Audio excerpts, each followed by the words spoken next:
Well, hello everybody, and Good morning. Happy to see some people made it out of celebration yesterday, and still considered there was a third day in Ignite. So welcome to the last day of Ignite. Welcome to obviously what's going to be the best session of Ignite, the one everybody's been looking for, SAP on Azure. We're very excited, my partner and I, Ram, to host that session for you and tell you everything that, not everything, but as much as we can in 45 minutes about what Microsoft IT does with SAP. Quick overview of what we're going to talk about today. We're going to talk mostly about how Microsoft operates one of the biggest SAP implementation in the world on Azure. We'll talk a little bit about RISE, because that's a pretty high topic for a lot of people that run SAP these days, and I'm sure people have seen the announcement about Microsoft and SAP when it comes to RISE, so tell you some update on the journey. We'll talk about everything we're doing, not only with our internal implementation on native Azure, but also with RISE when it comes to our surrounding, and that goes a lot into data integration. And then our future plans, a lot of the things that we've been working on lately. And if you stay tuned till the end, of course, there'll be some Copilot. Hopefully not everybody is Copilot out. We'll talk about AI, and we'll show some of the things we do internally with all of this. So who are we? My name is Frédéric Huet. I'm what they call a veteran of SAP. I've been working with SAP for over 3 decades. Starting in the mainframe, so yes, I'm that old.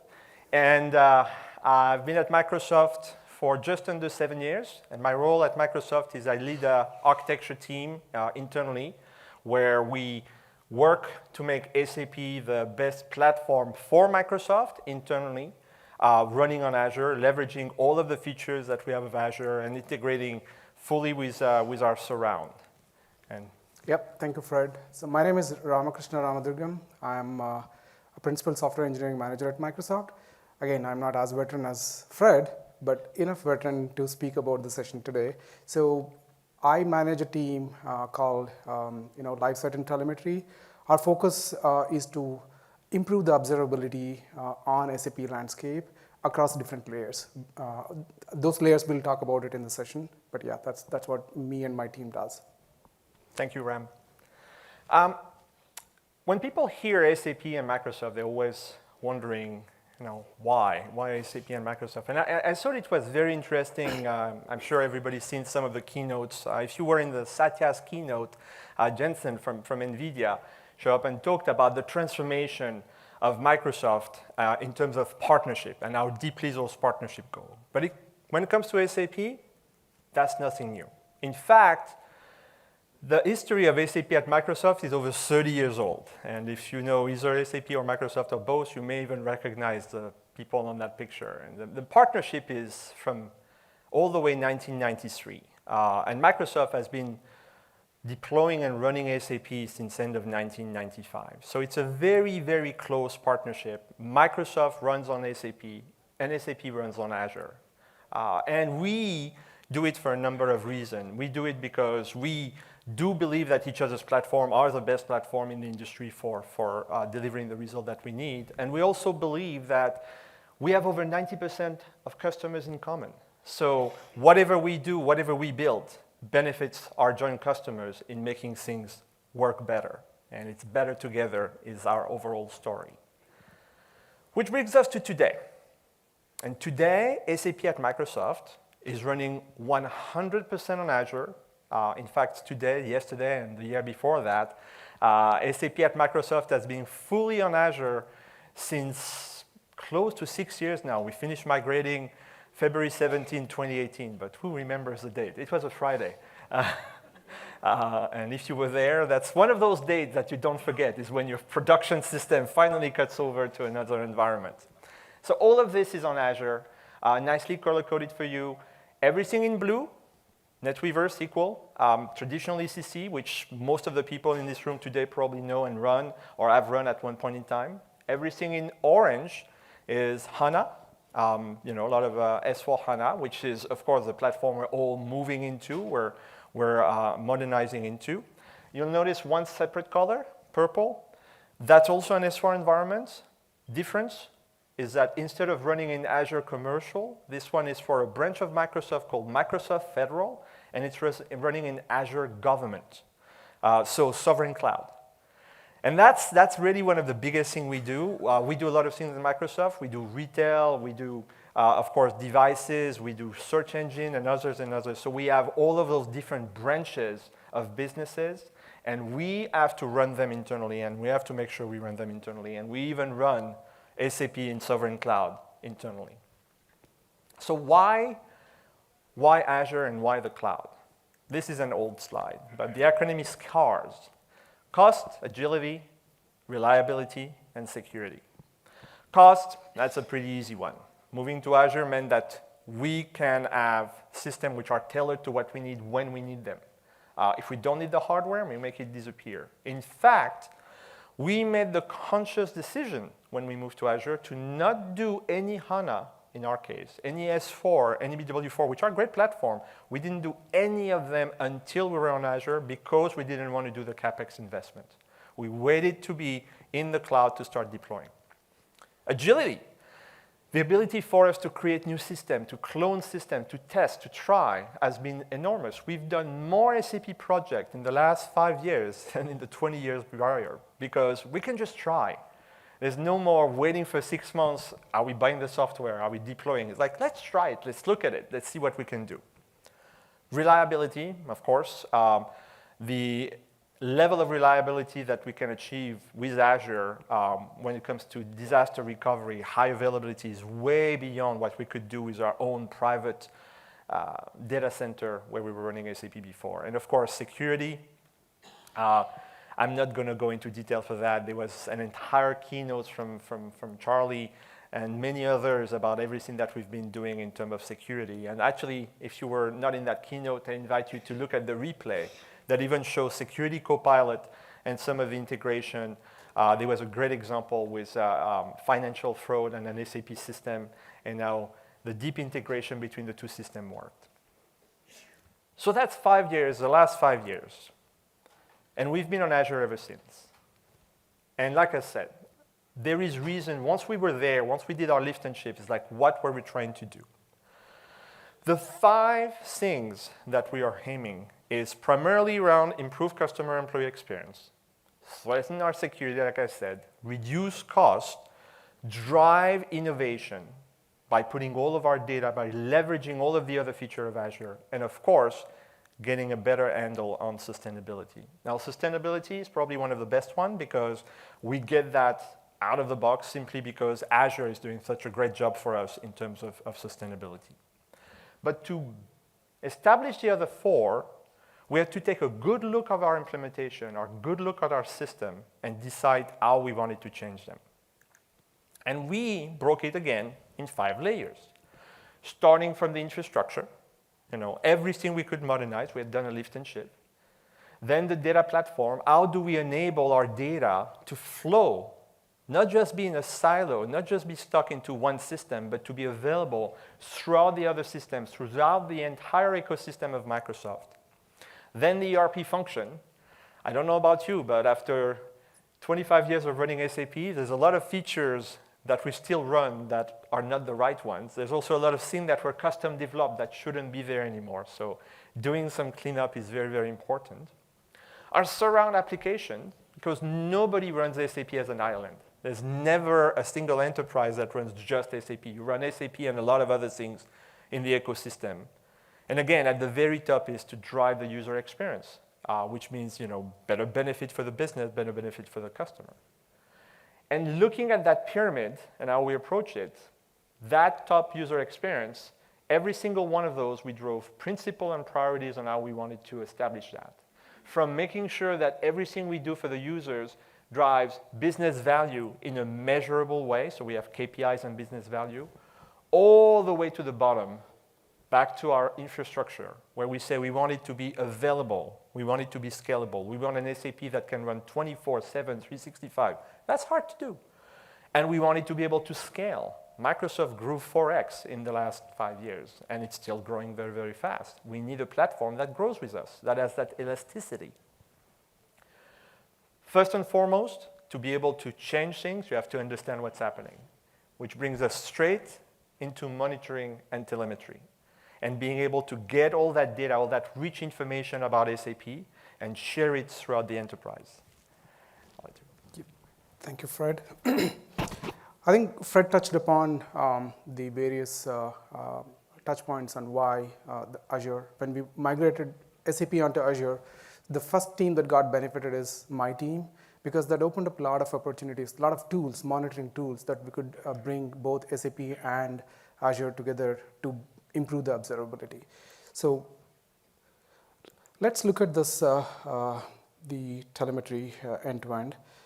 So we all know in the dynamic landscape of enterprise technology, it's important that we gather insights into your SAP process that is like having a compass in rapidly changing digital world.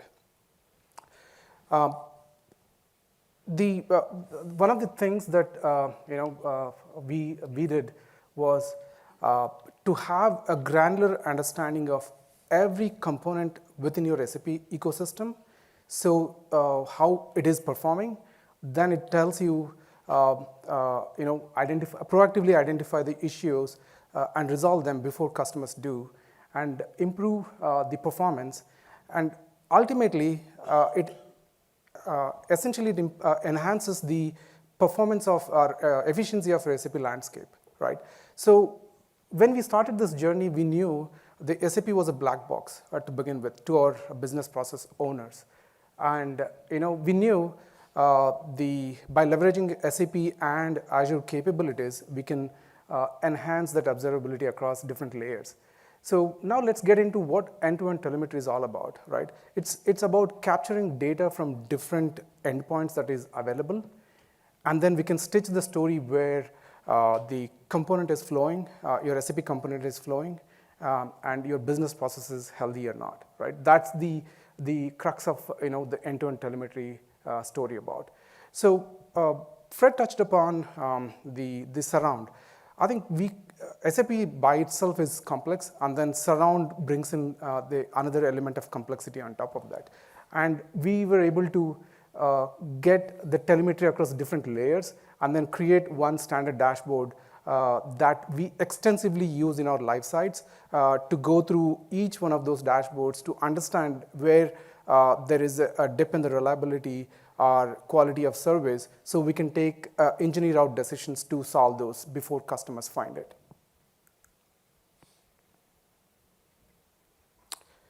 So what's so different, like in Microsoft Telemetry's journey, is we focused on these 4 layers, which we call the business process layer. This layer is all about your sales order creation process, right? Invoices getting approved, employees paid on time. The second layer is application foundation layer. This layer touches upon your critical components that constitute a business process, like bad jobs, your failed updates, short dumps, number ranges that are very critical for your business process to be healthy.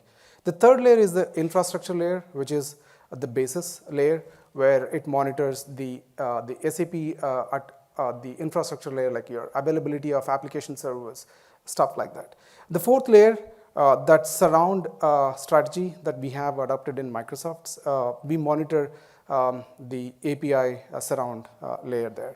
So these 4 layers gave us an option to holistically create end-to-end view, collect the data, and then showcase that in these dashboards that is developed in Power BI, and it uses the Kusto queries to pull the data and then render it in the Power BI dashboard. Go into the demo? Yeah. Oh, I think I went. Oh, yeah. So let's roll the demo. So this is the consolidated view of the Power BI app that showcases different service health components. And then the first one is the bad job. I think bad job is very critical to how your business process run in SAP. So we do run around 200,000 jobs a day in our SAP landscape across different SIDs, right? It's important that we capture the telemetry around how many bad jobs are being run, what's their reliability, how many of them are failed, are there any start delays, stuff like that, right? And even the long-running jobs. So we have adopted the similar view for all other components like your failed updates, short dumps, and IDOCs. IDOC is very critical in your business process because that represents the majority of the data, revenue that processes within SAP, right? And the number ranges. So we have different siloed telemetry that's captured. So we embarked into a new journey called Smart Monitor. So we're trying to correlate the data across different layers, and this is what it is. This view that you see here, we're trying to correlate the change that you introduced in the production, how it is impacting your system performance in terms of, say, number of short dumps that it's getting, right? So there is a potential to correlate not just at this level, we're even finding opportunities to correlate at the infrastructure layer as well. Like, if, say, for example, an application server going down, how is it impacting my business process layer? That's the the crux of the story here.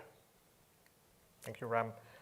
And it's a very good, thank you very much. It's a very good story because it's a story about data and it's a story about visibility.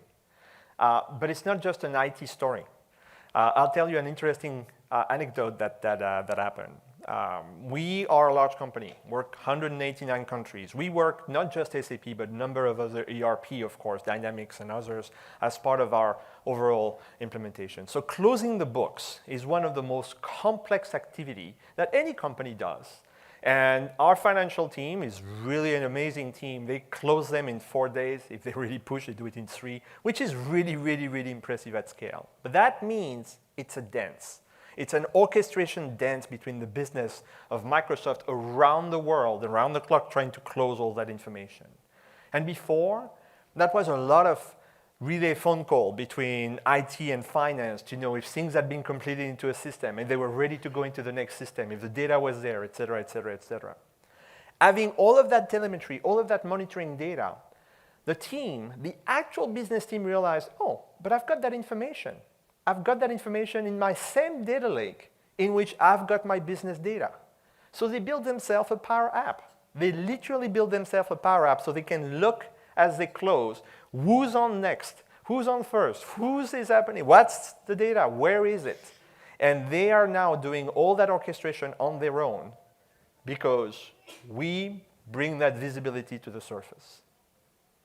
And that's something that is becoming not only a super high value for us, but we realized that that was something that was in demand by a lot of other people. So that got extended to a lot of our customers. So the previous demo that I showed is internal to what we do in Microsoft. And I've done several EBCs where we talk about how we solve this problem internally, right? And then there is always a question about, hey, can we get this out of the box? I think the result of that is the Azure Center for SAP Solutions. So this is available in Azure Marketplace for customers who can use it to get that central tower experience to create and manage your SAP real estate. So if you look at the diagram, so there's central to everything is called Azure Virtual Instance for SAP Solutions called VIS.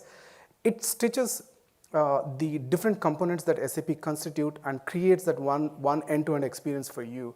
So and then also brings SAP closer to Azure. So it makes Azure aware. SAP is going to be more closer to Azure. So that's the experience that customers would gain. And also the other key benefit is it automatically integrates some of the other first-party services like AMS that we implemented internally as well, and the cost analysis and Azure Backup, just to name the few. So that's the Azure Center for SAP Solutions. I know you might have attended a session yesterday by Hiren and Aaron about this, more detailed, in-depth discussions about it. Our goal is not to go detailed enough on this, but to show how we are leveraging internally as well. Let's roll the demo. So here is the glimpse of the Azure Monitor for SAP Solution. So once you enable this in your landscape, it pulls the data from your SAP SIDs and pushes the data into the log analytics. So log analytics is the place where the workbook The visualization that you see is called Workbook, Azure Workbook, and that's the honeycomb view of all the SID availability. And there are different types of data that we collect. The primary data is SDF-SMON and STO3N. So these are the two sets of data that pulls a lot of performance telemetry about your systems are captured and then shown in different tabs here. So just to name the SDF-SMON with CPU utilization. How is my work process utilizations going, right? And is my system available? If available, what process, if not available, what process is constituting that kind of an impact? So last but not the least, this information that what you see here is a dashboard. Also, we created some canned alerting templates for the customers who could use those alerts to notify your DRIs or engineers to know if there is any failure. So AMS also comes with not just the NetWeaver layer data, but also it has other information like HANA, the high availability cluster and Microsoft SQL Server, DB2, and then other insights that you could. So the same experience on Azure Workbook with different types of telemetry that it captures. The same experience that we just showed internally is now translated into a first-party application here through AMS and ACSS. Thank you, Ram. So, and one more thing. Even though that's not the end of the presentation, I'll say it. And one more thing. There's a lot of people that asked us, okay, not everything is a product. How can I find the rest? How can I use it? So what we do, we believe in open source. We believe in sharing. And almost everything we built internally, we publish on GitHub. Anybody can go. Anybody can use it for free. It's available today for everybody. As ages old as 5 years ago, the entire ABAP SDK for Azure, allowing people to access every feature of Azure, Blobs, Key Vault, and others, straight out of their SAP system, both on ECC and S4, has been available. Nowadays, a lot more, such as an entire telemetry platform, a monitoring integration, automated deployment, and many, many, many, many, many, many more things are available to anybody that uses SAP on Azure just for free right there on GitHub. So just a snippet of this little thing that we do. I invite you to go check it out. But let's talk about the journey to RISE as a quick switch. And a quick reminder, what is RISE? Because that's a big question for a lot of people that do SAP, and there's been a lot of different answers to that. So I'll give you Fred's answer, Microsoft IT's answers, our view of what is RISE. RISE is an approach to run S4 almost as a SaaS. Okay, it's not a SaaS application, but you almost want to run it as a SaaS. And it requires 3 components as far as we're concerned. It requires a clean S4 environment, must be running on Azure Hyperscaler, and is leveraging managed services from SAP. This is Microsoft IT's view of what RISE comes with. We do have a lot of environments. You saw that earlier on, and we've started to move some of them to RISE. We've been on the journey. And our number one goal is, what are we trying to achieve? It should be transparent. I should have no change in the way I run and the way I operate, and it should have 0 impact on my business. So our move should be 100% transparent. The one place we started was in our Microsoft Federal environment. Because it was our cleanest S4 environment, it wasn't exactly a simpler environment to begin with. So we've been on the journey for about 18 months. And the reason is because when we started the journey, we started the list of this is everything that we need to do that's not there. I kid you not, that original list had 254 items. I'm happy to report that last week, we only have 4 left. So there were a lot of challenges. And you can look at challenges in different ways. We look at challenges as opportunities. And the team at SAP and our product team have been fantastic in terms of developing a lot of co-innovation to make the journey possible. Some of the examples of things that had to be resolved. When we first started, networking and connectivity, connecting between the rest of our ecosystem, all of our surround that was remaining, with our SAP on RISE was only going to be through VPN. That wasn't going to work.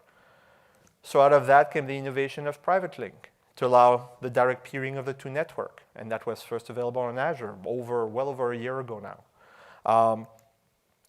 Security. We've talked about security many times. Our entire ecosystem internally of SAP is fully secure with Sentinel. Both are ECC, RS4, both in Azure Commercial and Azure Government. Everything is using Sentinel for security. Well, Sentinel is now available for everything we do, including on RISE or including with BTP. And one of the last one was data integration. All of our beautiful analytics, everything we do is leveraging Power BI, is using Synapse, is using Fabric now. And we needed to be able to bring that data even with our SAP running in RISE. And just as recently as a month ago, RPG innovated, and now our Azure Data Factory can do direct ODBC to HANA within a RISE context. So we can keep doing a lot of the development and a lot of the advancement we do in analytics. And in fact, analytics and that visibility of the data is the single most important thing that we have. Because even our infrastructure now is code, and code is nothing but data.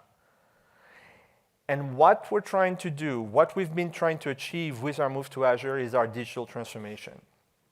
Now, digital transformation is a buzzword that has been thrown around a lot. So what does it mean in 2 seconds? Well, it's simple. We believe that digital transformation is getting all of the data in one place and making sure that you can drive from that data some action, and the right action. And the faster you can go from data to action, the higher the value you're getting out of that data. In the old days, that means we've all been there. Lots of BI, lots of data being thrown around in different data warehouse, and lots of people trying to stitch that data together, lots of manual work. Nowadays, it's all advanced analytics, with, of course, the promise at the very bottom to go fully into automation. And that's where AI and Copilot comes in. Because there is no AI without data. AI is really machine learning. It has to learn from somewhere. It has to be data. It has to be good data. So we've been doing that internally a lot. And again, there's a lot of people that asked us, how do we do it? Because we have all those platforms. But a platform is a platform. What people want is a solution. We've built those solutions. We run those solutions because we run SAP and we've been doing it for years. So we've taken all of the layers of our platform, and internally we've run those solutions. And in partner with our groups in sales and in product group, we now offer those and the way we use them to everybody. So we take our data from ECC RS4 using Azure Data Factory, for which we've been dedicated connector to SAP. We use Purview to do all of our cataloging and governance of our data that goes out. We use Power BI and Power Platform to build apps on top of that data. And nowadays, we actually have those pre-built SAP model that comes from a lot of our experience in running SAP internally and which are made available to everybody. So I want to show you a quick example of something which is now coming to everybody out of that wealth of information, of expertise that we've built internally in terms of creating enterprise insight. Let's roll the demo. So this is an example with financial data. This is Financial Insight Report. Bring all of the data straight out of SAP. You can see this is a trial balance report. It's got the hierarchy. It's got default selection that are available on the side, can change currency, can change language, all of that out of the box, which means as you try to adapt it for an enterprise, 90% of the job is already there, or 80% if you're in the 80-20 Pareto rule. That's a lot of progress in terms of being able to augment this. But of course, you maybe want more flexibility. Well, that data is semantic. So how about using natural language query on top of that data? And we provide some standard selections. However, you can also augment those. If I like that report, but I don't like the format, let's say I want it into different format as a pie chart, for instance, I can just do that, and the system will react and understand what I'm trying to do and do the data out of it. And because there is an understanding of what the data is out of those data models, there's an understanding of the semantic, there's more function that can be done. One of my favorite, out of the box, let's do some forecasting. In that case, the system recognizes even time series and periodicity in terms of projecting the forecast based on the two main dimensions, which are product and customers, and provide me a very, very nice result. But let's say you want even more flexibility. Well, let's just create a report from scratch. And now we're in Power BI Copilot. Again, because all of that data was taken out of SAP with semantic understanding, I can push requests straight into Power BI, and the system will automatically generate for me a very nice report based on standard template that it knows and the kind of report I've been asking. And I've got a report which is pretty darn awesome right out of the box. But let's say I want to do more. Let's say I want to customize this. I don't like this site. I now want to have something that can go into a newsletter, maybe an email that goes to my executive. So I'm going to ask Copilot to add a narrative about that data, to give me some information, some insight about the data that has been generated. And now again, I'm automatically generating out of that same information, straight out of the box, the narrative that will be in place into my report. And I've got all of those insights that are coming out of it. And it took me only a few clicks and a lot of direct integration to get that information and have something that is very, very usable right away. So that, we believe, is really where the future is. That, we believe, is where transforming and providing insight to action, taking data and making more value of it very quickly so people can make decisions is really, really where things are going. So let's go back to our future plan, and let's talk more about AI and more into IT. I want to go back to something which is not even new anymore, because it's been for the last 2 years one of the most revolutionary things that has been built using Copilot. That's the original Copilot. And that's a GitHub Copilot for people that are coding. And as you can imagine, it's very popular outside Microsoft. It's extremely popular inside of Microsoft. Every product group is using it. And that's great for all of those product groups, but our internal team was becoming quite jealous. Like, there was nothing that they could do when they were in SAP. So the internal team extended it. So we have our own GitHub Copilot in SAP, in place. We can actually use it to help us develop and code more ABAP. Now I'm going to do something that you should never do. I'm going to go into a live demo to even show you that this is more than just a screen. And since I'm fully blind, I need glasses. Okay. So here I am into my SAP GUI. I'm in my AC38. You see, I've got a report which is completely empty right now, and I'm just gonna go into my report and start to do an example. So I'm saying extract. Let's do a sales order report. Extract, open sales orders based on a date range, and I ask for my Copilot. Notice I've got my function right over there, and calling it. Automatically goes into the backend, reaches the codex, and OpenAI knows how to code some ABAP. System understands my comments, exactly the same model that every other developer uses when they work with Visual Studio source code and others, and now comes back with my answer and my little bit of code. I'm like, okay, that looks okay. It's pretty basic. Got my parameters, my selection, my select, and everything, and I've got some details and loop onto presentation. Well, let's say I don't want to do my write loop, because that's not the way I output code these days. Let's say I want this to be shown as, let's say, something a little bit more modern, like an ALV grid. Display internal table LT VBAC as an ALV grid. And again, calling my Copilot and asking it to generate my code for me. And by the way, every one of those pieces of code, obviously, like in every other Copilot, this is Copilot, this is not Autopilot. If you don't know how to code, don't use any of this.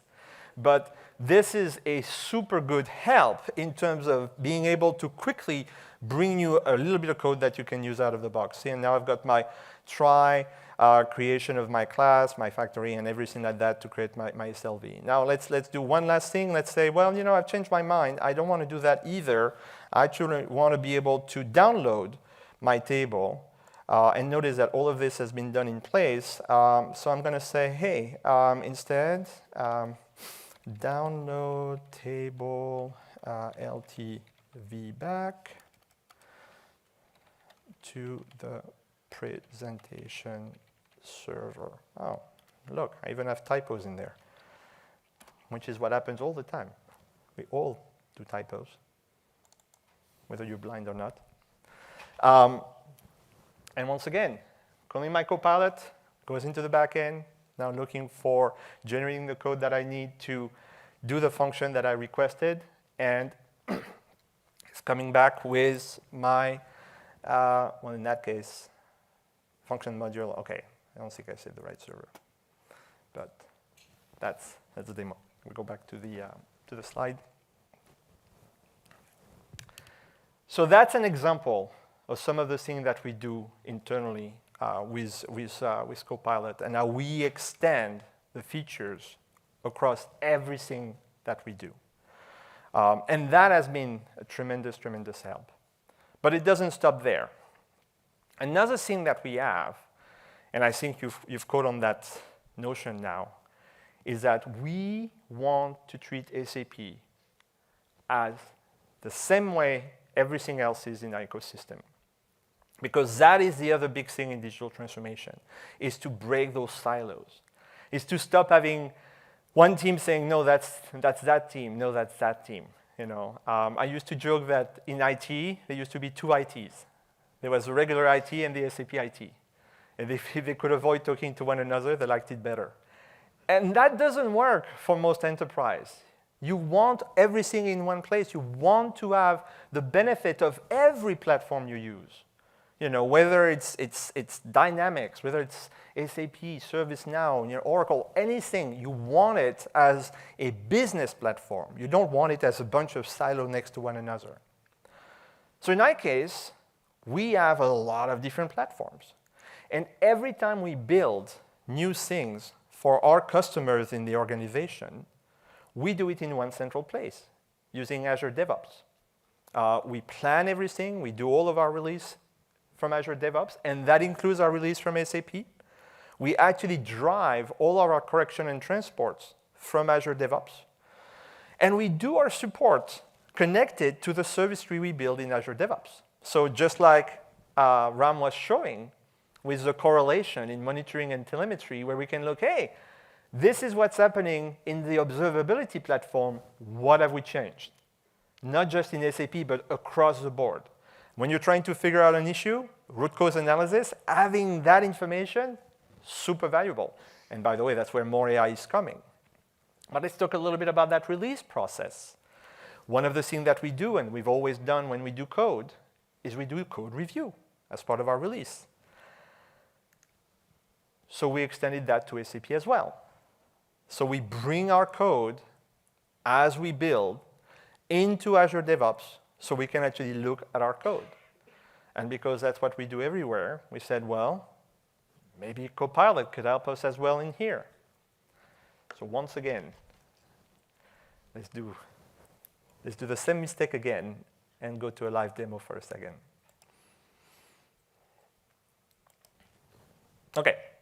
So for those not familiar, this is Azure DevOps. I'm active user. I'm looking into my repo. I can see my pull requests that have been done against a piece of code. And if I go, I can look at my commit. But you can see I've got a special tab over there, which is my ChatGPT code review. And as I look over here, I can see all the source that have been changed. And as I select my source, right up there, I can see all of the differences that have been done between the two. Now, this is just a demo, obviously. So we have one little change that was made over there, which is non-consequential into the help. But let's pick something a little bit bigger. I don't know. I'm going to take something. Let's say this service form, for example, at random. So let's say this service form. I would like to know, let's say there's been change in it, and I would like to know if the code looks good. So I'm going to say, ChatGPT, do some code review for me for ABAP for the piece of code I just highlighted. A system is sending the information to my GPT, and is doing the review of my code, and is now going to come back with its opinion of the code that I've written. And let me expand this. Hopefully there's more than one thing. Yes.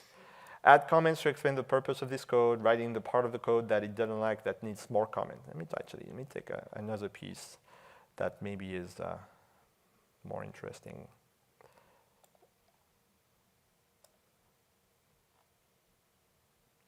Should have taken a piece of code that see, that's why people don't do live demo.